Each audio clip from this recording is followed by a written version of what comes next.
directions, which wasn't too surprising. Employees at the village would already be at work. Tourists who biked the trail to see the fall foliage wouldn't be out yet. Children generally took the other road to school. The phone continued to ring, and then he heard the sound again, definitely behind him and on his right. This time when he turned around, he stepped out into the middle of the trail and scanned the path behind him, looking back in the direction he had come. An Amish man emerged from the brush to the left. At least it looked like a man, and he appeared to be Amish. Owen couldn't be sure because of the distance.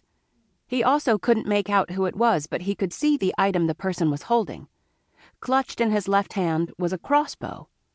Where had he been hunting? The direction the man had stepped from was the same place Owen had come from, his neighbor's farm. As he puzzled over this and raised his hand in greeting, he saw the man lift his crossbow and point it in his direction. Was it a teenager fooling around? The man drew closer, and Owen had the fleeting thought that it was someone he knew. Owen was about to call out to him when he heard the familiar sound of an arrow leaving a bow. He barely had time to think that there wasn't time to move. Owen understood that an arrow from a crossbow travels between 300 and 400 feet per second. That thought flashed through his mind instantly. Before he could react to what he was seeing, or to the facts his brain was processing, the arrow smashed into his chest and threw him to the ground. The pain was instant, searing, and then it was gone. The next thing Owen was aware of was the canopy of leaves above him. His rifle lay by his side. His phone had fallen from his hand and skidded across the pavement. He thought he could hear the shop's recording of Mary's voice, but he couldn't speak. He couldn't call out. He could only lie there, as thoughts and images and sounds swirled through his mind. Mary in her shop, the cold wetness of his shirt against his skin. The buck he'd watched earlier. It was still in the field, still grazing, but now it turned toward him, showing a full rack of 8 points. He shouldn't be able to see it here, from the trail, but he could. His sister's face, worried as she watched out the front door. The melody of the low bleed, rising up and splashing over him, covering him. Owen knew he was dying. The bow had pierced his heart. It no longer hurt, which was a blessing. Owen realized that in a few minutes he could rest. He felt all energy, all life, beginning to drain from his body.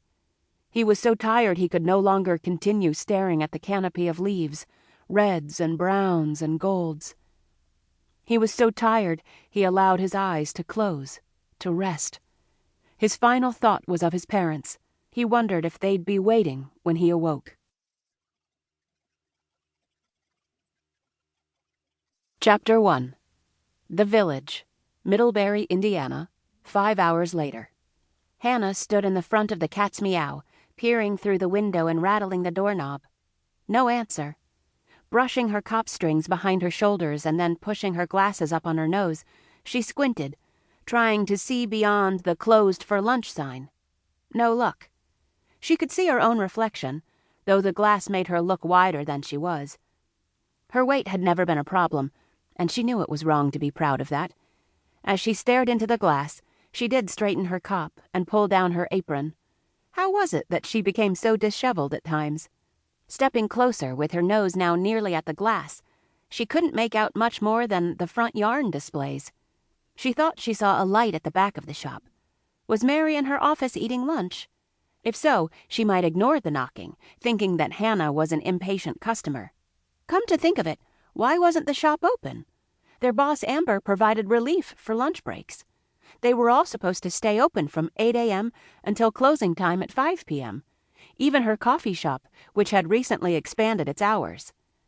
They were not supposed to close for lunch, or for any reason for that matter. They had procedures for every type of emergency. Most of them involved consulting the list of unassigned employees. Someone was always available to fill in. She peered through the glass again.